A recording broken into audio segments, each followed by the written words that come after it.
What investments are considered high risk? Have you ever wondered what makes certain investments riskier than others? Understanding high-risk investments is essential for anyone looking to grow their wealth. Let's break down what these investments are and why they carry more risk.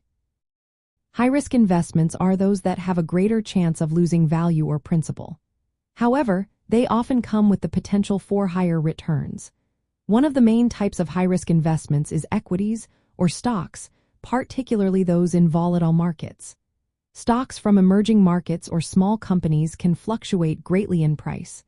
They are sensitive to economic changes, making them a risky choice. Another category is speculative securities, which include options, futures, and derivatives.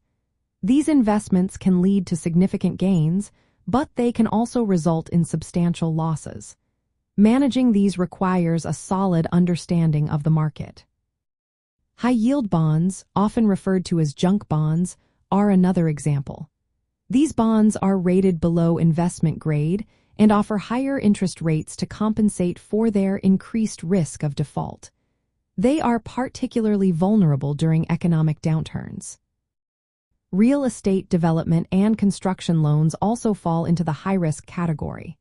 These loans can be risky due to market fluctuations, regulatory changes, and uncertainties about project completion. Financial institutions, like credit unions, often monitor these loans closely to manage their exposure. Investments in mortgage-related securities can be risky as well. Mortgage-backed securities, especially those with complex structures or lower credit quality, can be sensitive to interest rate changes and the performance of the underlying loans. Concentrated loan portfolios present another risk. When a financial institution has a large portion of its loans in one sector or borrower type, it increases vulnerability to downturns in that specific area.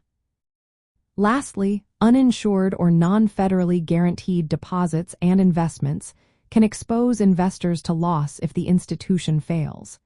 This is particularly important for individuals considering where to place their money. Banks and credit unions manage these risks through various strategies. Diversification is key to avoiding concentration in any single asset class.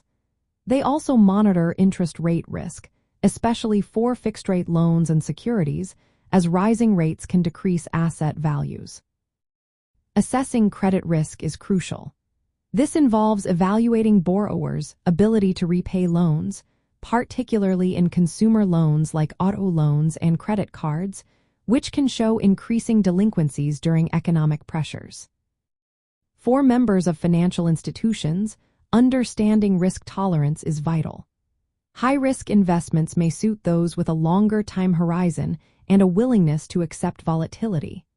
However, banks and credit unions often recommend more conservative options, such as insured savings accounts or diversified mutual funds, for most investors. In summary, high-risk investments typically involve greater uncertainty in returns and principal safety. They include volatile stocks, speculative derivatives, high-yield bonds, concentrated loan exposures, and certain real estate-related assets. Financial institutions play an important role in managing these risks and guiding members toward investment choices that align with their financial goals and risk tolerance.